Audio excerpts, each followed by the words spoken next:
Hi, I'm Nicole Ferraro, and this is The Divide, a podcast from Light Reading exploring the ongoing digital divide, why and where it still exists, and what needs to be done to get people everywhere connected to reliable, high-speed internet. Today, I'm joined by Tyler Cooper, editor-in-chief at BroadbandNow. We discuss a recent audit conducted by BroadbandNow that revealed that the FCC's broadband map is undercounting the number of people without access to broadband in the U.S. by roughly 33%. We get into the details of that audit, including why and where broadband mapping is still inaccurate in the U.S., the broader impact of these inaccuracies on federal broadband programs like RDOF and Mbit, and much more. Tyler, welcome back to the podcast. It is great to see you and great to get to talk with you again today. You were last on The Divide a while ago. So before we get into our main topics today, why don't you just remind our audience who you are and what BroadbandNow is and does? Absolutely. Well, thanks very much, Nicole. Happy to be back. It has been too long. Yeah. So my name is Tyler Cooper. I'm the editor-in-chief at BroadbandNow. And so BroadbandNow, we're essentially an independent consumer advocacy organization that conducts data-driven research on broadband availability, pricing, and access in the United States. So our overarching goal with our research brand, which I'm sort of mostly involved with, is really to bring transparency to internet infrastructure and measurement, especially in underserved and unserved areas in the US, which still exist somehow, and to sort of hold both ISPs and regulators accountable for the progress we're making toward closing that divide. Yes, and we're going to get into some of that research today. You guys do really important and helpful work for people covering the broadband industry. So the main reason you're here today is that BroadbandNow recently put out some research which revealed that while the FCC reports that 19.6 million Americans lack access to broadband at 100 over 20 megabits. An audit shows that that figure is actually closer to 26 million, which exposes an undercount of 6.4 million people. So we're going to get into that and what it means overall for BEAD and the digital divide in the country. But first, can you share some background on this mapping study that you guys did? What did you set out to learn? How was the audit conducted? And what did the results show?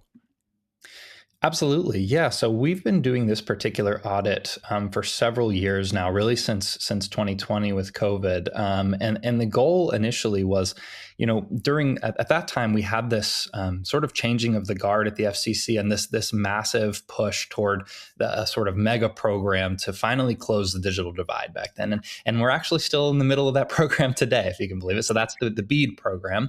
But ultimately, what our attempt here is that at that point, the FCC was using something that they're not using anymore called Form 477 to measure where broadband was and where it wasn't. They're using a different version of that form now, which is a little more granular. And also, since that time, the definition for broadband has changed. Yeah. So back then, it was 25 over 3, so 25 megabits per second download and 3 upload. Now it's 100 over 20. And so we're really at this crucial juncture because we've changed the definition for broadband, which in our view and in my view certainly was long overdue for us to do. But we're also now in this really crucial stage of BEAD and several other programs where money is about to start changing hands, and it's really being steered by this mapping initiative, right? And so for this incarnation of the study, we really wanted to launch this audit to understand the extent at which the broadband coverage at this new threshold is overstated in the availability maps. So the ones, again, that are currently being used to allocate billions of dollars in federal funding. And so we chose representative addresses across the United States, including urban areas, suburban areas, and rural zip codes. And we manually checked whether the services listed on the ISP map as being covered were actually orderable through ISP websites themselves. So we checked over 100,000 of these addresses manually to find our findings. Wow, that's an extensive way of going about it.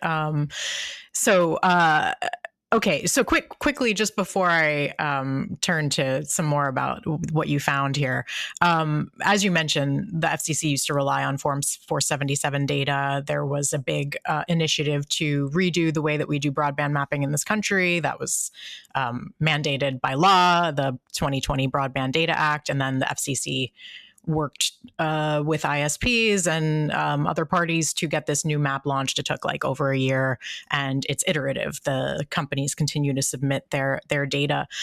Just from your perspective, given that you've been doing this research for a number of years, do you feel that the new map is more accurate than what we were getting from Form 477 data? I do. I do think that the newer broadband data collection, or BDC mapping process, is more granular and, as a result, more accurate as a whole. So obviously, moving on from Form 477 with its broad brush census block reporting granularity was a big move, and one that I fully support. Yet, it is still populated by ISP filings, and ultimately, that is still a source of issue here. And it also has a very complex, you mentioned it's iterative. It has a really complex challenge process that, I'm not, you might have looked into it, but if for those who don't know, really only the most resource-rich states and advocates who are sort of doing this day in and day out can fully navigate that process. There was a recent settlement with Frontier, for instance, not to single them out. There are a lot of providers that have incorrect filings. A lot of this is just due to the sort of learning process of figuring out this new mechanism as well.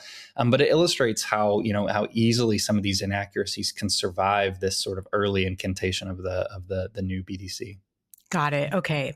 So you kind of alluded to this a little bit, but I wanted to see if there's more of an understanding of why there is still so much over-reporting of coverage. And are there particular offenders when it comes to technology types or specific ISPs? I'm sure you're not going to call out specific ISPs, but why is this still happening that we're not getting a proper count?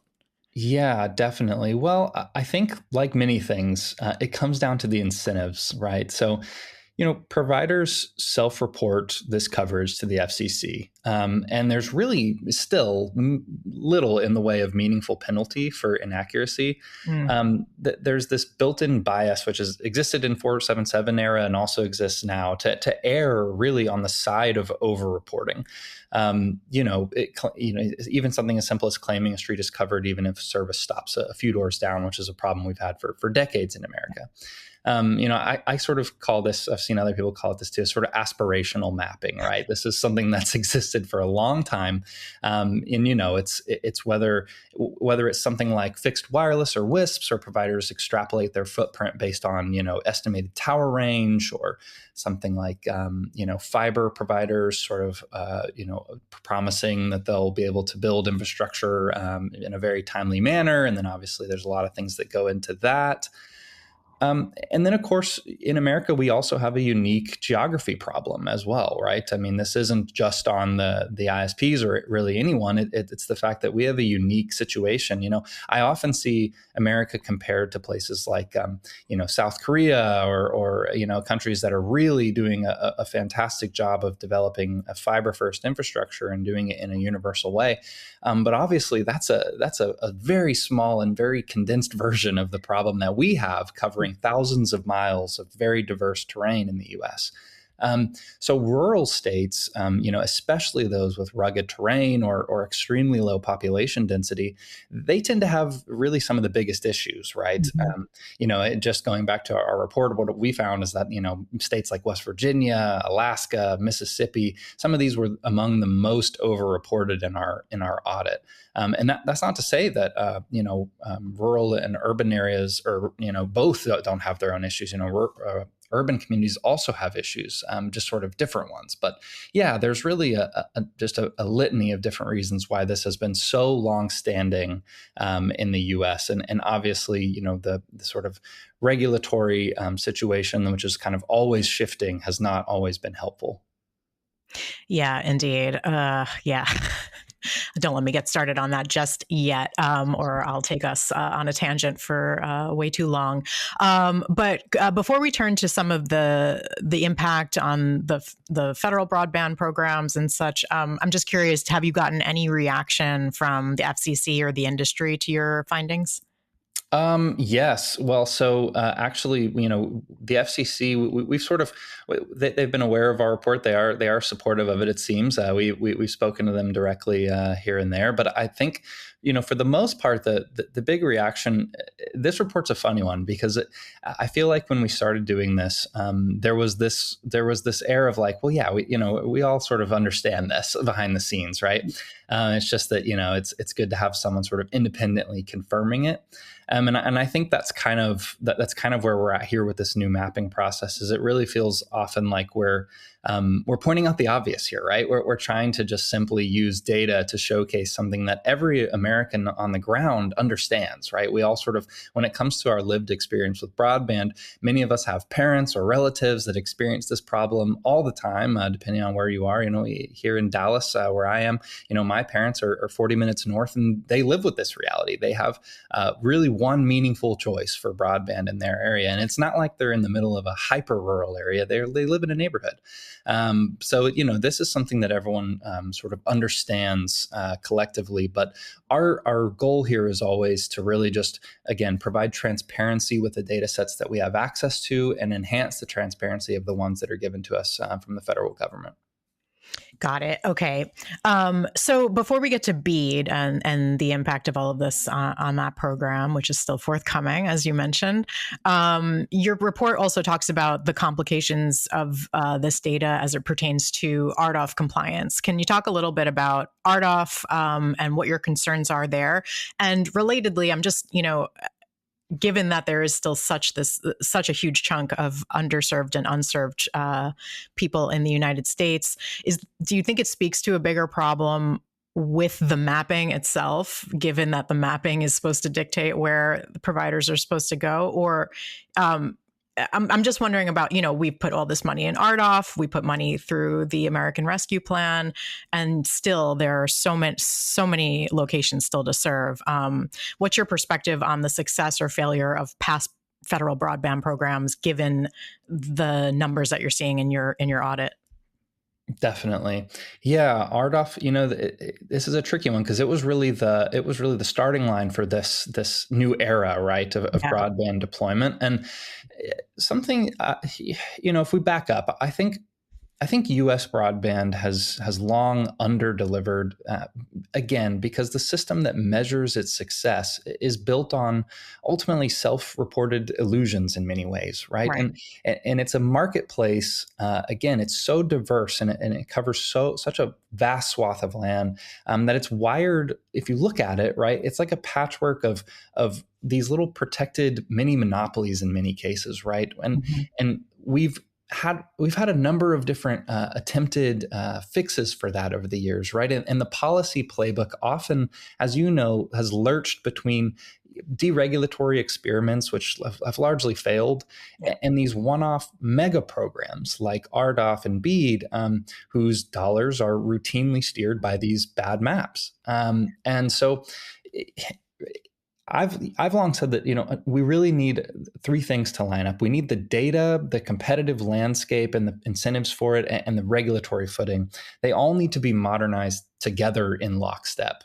And until that happens, fiber progress is going to keep lagging these world leaders in fiber deployment, and millions of Americans will either remain offline entirely or be stuck on increasingly obsolete connections. So yeah, I think I am very concerned about this, specifically because and we can talk about some of the recent changes with BEAD, I'm sure, in a moment. But specific to RDOF, we are already seeing cracks form in that pavement as well, right? I mean, we've seen that there are already a string of partial defaults. I think something like 16 carriers have relinquished census blocks before the first milestone of RDOF. And we saw the broader industry request for amnesty that the FCC rejected of summer. I think it was July last year, so coming up on a year now. So yeah, I think all of this. It's easy to get lost in the weeds of how each program is doing, but ultimately, what we're talking about is really failing to solve for the fundamental issue here, and that is that the sheer immensity of technological change that is coming, really so much of it relies on a fiber first nation, relies on a universal deployment of this gold standard technology. We're hearing every day all these new incredible advances with AI and machine learning and automation and smart cities. All of these things are really poised to change our world, even over the next 5 years. Some of the things that we might be able to see, even since COVID, since 2020, some of the things that we can now do are astounding, right? But they're going to increasingly rely on these programs to get this right and deploy this technology that not only serves people today, but also 5-10 years from now. Yeah. So that's a perfect segue to get into the BEAD program finally. So for just a little bit of setup here, obviously anyone listening to this podcast knows of the BEAD program, I would think, but the $42 billion BEAD program has been taking shape since 2021. And part of the delay in getting that program rolling, it was the need to create the new FCC broadband maps. So that was, about a year of BEAD development time. And now we're at this point where BEAD was about to get going, and the Trump administration's Commerce Department has revised all the rules, essentially sending states back to the drawing board to redo their bidding processes, and to the BEAD's fiber focus is now more tech neutral, low cost deployment is more important than the technology. That's a very short summary of the situation we're in now. But in terms of your audit and the numbers, what is the impact of this underreporting on the BEAD program as it stands right now? And I would just love your perspective in general on what's happening with BEAD. Let's just start there. Definitely. Well, in terms of the report, what we're ultimately seeing is a 33% undercount nationwide, right? That's essentially the grand result of our analysis, and that's billions of dollars, right? That accounts for more than $14 billion of the BEAD program, and that's not to say that all of that will be misused, but that's what's at risk here. And I think, going to the, you mentioned the June 6th policy notice, this benefit of the bargain subgrantee selection. I think this is something we're seeing that goes beyond broadband, right? We're in this cost saving era here at the federal government, and the issue is that as you mentioned, BEAD has been in the works for years now. We're coming up on half a decade of BEAD planning, with many states well underway and ahead of the curve on getting this deployment rolling and having all of this mapped out for the next several years. And now, here, at the starting line, we're revamping the entire process in many cases, away from the sort of end-to-end fiber preference, as you mentioned. And sort of implementing this benefit of the bargain selection round for every BEAD eligible location, including those who have already completed the subgrantee selection process. And of course, it also eliminates a ton of requirements around labor and climate and a bunch of other requirements that were initially put in place by the Biden administration. These things are somewhat to be expected given the tone in the government right now. But really what we're looking at here, like you said, is this shift that will very tangibly impact not only fiber deployment, but just the speed of BEAD, right? Yeah. As a whole. This could end up costing us months or even years of time that could be spent actually digging up ground and placing poles and getting people broadband. And so, of course, this is, I think the good news with BEAD is that it has better guardrails than something like RDOF, and it does have a very robust process where states are more in control of the individual rollout, and they are better suited than the federal government, in my view, to actually carry out this sort of work because they are the ones listening to their constituents directly and actually identifying many of these, as we call them, broadband deserts. But this shift toward a tech neutral funding model, right? This could ultimately mean that even along political lines, like many things nowadays, we could see a shift towards something like satellite providers, which are fantastic providers that offer real utility in the market for people that don't have access to broadband. But shifting, potentially millions or billions of dollars toward these sort of technologies, despite their very real limitations in things like latency and reliability and again capacity at scale, we start to receive, when they start to receive more public funding with this program, which was initially designed to close the divide now and in the future. I view that as a massive risk because, again, if we're already relying on inaccurate maps, now we're going to introduce technologies that are essentially stopgaps for the long-term solution we're trying to provide, which is to really, solve the digital divide into the future. I think it's great that we have these providers doing this work. I think it's fantastic, but there is no substitute for fiber. Yeah. That's just the cut and dry truth. When it comes to actually closing the divide today and also ensuring that these regions across our country will be competitive 10 years from now, we need fiber and we need a universal fiber plan, or at least a plan that gets us closer to that and prioritizes that in terms of national strategy. So when we see these changes now, again, it feels first of all, it feels too little too late because so many states are really wrapped up in this process and will undoubtedly fight this, and that will again just slow things down. But Yeah. also, it opens up again, just in my view, more sort of bureaucratic meddling and political, nonsense that we really need to sort of keep out of, our planning when it comes to broadband as much as possible, because we've already, we've had this battle for a long time with things like community broadband, right, where we've seen many communities across the country doing excellent work developing their own broadband networks and helping their constituents and their citizens get access to a really robust connection. And we've seen that process be muddled in terms of having states ban that. So it's definitely something that I think is a key detriment to really the immense, I guess, potential that BEAD has. Yeah. Quick follow up on BEAD and mapping. So with the new rules, and I genuinely don't know the answer to this. Previously, there was room for states to use non-deployment funds for other things related to extending broadband access and maintaining broadband access. And I believe one of those things that the funds could have been used for was the continual improvement of broadband mapping. Do you have any sense of whether or not that's changed with the new rules, whether states are being stripped of those funds as well? I'm also thinking, technically your figures suggest that some states should be getting a different allocation of BEAD funds because BEAD funds were allocated based on the number of unserved and underserved locations. But that might be a moot point if the goal now is for every state to spend as little money as possible. They may not even be spending their BEAD allocations, and then they have to return that money to the federal government instead of using it for stuff like, I think, mapping and such. I don't know if that was actually a question, but am I correct on some of those assumptions?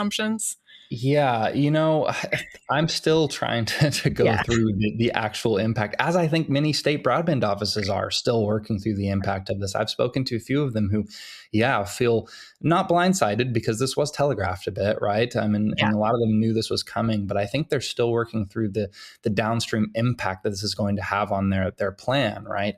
And I do think that it's not unreasonable to think that this will impact some of the ongoing mapping efforts, especially from states that are really taking robust action to take matters into their own hands. Like, I know New York has a really robust mapping effort that they have spent a considerable amount of time and money getting right, and that's bearing fruit. I mean, they have some of the best local data that you can really get. Certainly better than what the FCC has at this point, and they've been using that data during the challenge process. So I think, again, it's entirely possible that we could see some of that slip through the cracks in this cost cutting era, right? Where we're really just, I think the stance at the federal government seems to be, hey, we've got enough data, we've got enough here to work with. Let's just use what we have and just get it done for the lowest ticket price possible. And I think that like with many things that are really a prerequisite for modern living, that's not the right approach, right? We need to treat this like the utility that it is, and not just a utility, but an essential utility. Totally agree. Okay, last question for you. You did not just put out this data to depress everyone. You also offer some recommendations, ways forward. So tell us a bit about that. Sure. Yeah. Well, I always say when I talk about this, it's easy to talk about, but it's hard to fix, right? Yes. There is no silver bullet. If there was, I think someone at the federal government would certainly have figured it out by now. And I think it takes a village, right? And in this case, we're a pretty large village. But there are some tangible things that we could be doing, in my view, to sort of push us toward a better future, and really, utilizing this money in the smartest way. One of those things is as simple as really encouraging these sort of third-party audits. If we can do this, so can regulators. That's the ultimate truth, right? We're a small team that's just really nerdy and passionate about this, and even with our resources, we were able to figure out all of this information. Actually manually do this check. Certainly, there are those better equipped than us to do this, and I think that should be part of the standard process, right? I think funding should be tied to verified, not self-reported serviceability. I think that, there's a lot of potential issues and hardships in making that happen, but I think it's a problem big enough that it's worth pushing through that. And also, to give a compliment to BEAD as a whole, philosophically, I think that states do need to be in the lead here, right? States, again, to sing the praises of many of these state broadband offices, several of which I've spoken to over the past several years, they are truly leading the charge here. Many of these state broadband offices are newly established. They've been, underfunded. They've been handed a mountain of paperwork with BEAD, and essentially they've been, given the task of just figuring it out. And they have, they've been doing excellent work because they are truly, personally invested in actually solving for the needs of their constituents. Because these are people from their hometown. These are people, right down the street. It's a bit different than these sort of large, broad brush federal programs we've had in the past, where we're essentially just scattershot throwing money out there and saying, figure it out, ISPs. So I do think that, again, to shout that out with BEAD, I think, states need to take the lead on this and need to be in charge of their own destinies. And then, beyond that, I just think, we need to get back on track with really reality here, right? We need to understand that, again, every technology has its place in the ecosystem of broadband, right? But we need to understand and keep our eyes on the long-term goal, right? We need to prioritize things like fiber, and we need to prioritize also things like open access networks and deployment of infrastructure that isn't just solving one problem, but solving multiple, right? We need to look at things like dig once laws, which allow people to, once when we're cutting open roadways, we're laying fiber, we're making sure that infrastructure is being deployed. We need to, take a really long-term view at this problem, right? Not just figure out what's the lowest cost way to solve the problem today and put a Band-Aid on it. That's great. We need to do that. We need to get people online today. That's incredibly important. But we also need to make sure that at the end of the day, 10 years down the road, we can look back in this era and we can say that we, had this transformative push that allowed millions of us to access the wonders that we'll all be experiencing if you listen to a lot of the headlines 10 years from now. And make sure that people aren't left behind in that great change. Indeed. Okay, Tyler, that's a great place to leave it. I really appreciate your time, your great research, and your optimistic attitude overall about the future. Not something I certainly try. I think it's the more interesting outlook, right? So, I try to maintain it. Thank you so much, and let's talk again soon. Sounds great, Nicole. Thank you. Thank you again, Tyler, for joining me. Thank you as well to Pierre Landriau for editing this episode. Be sure to subscribe to the Light Reading Podcast for more episodes of The Divide, as well as interviews and insights from the Light Reading team. Thank you for listening. We'll see you next time.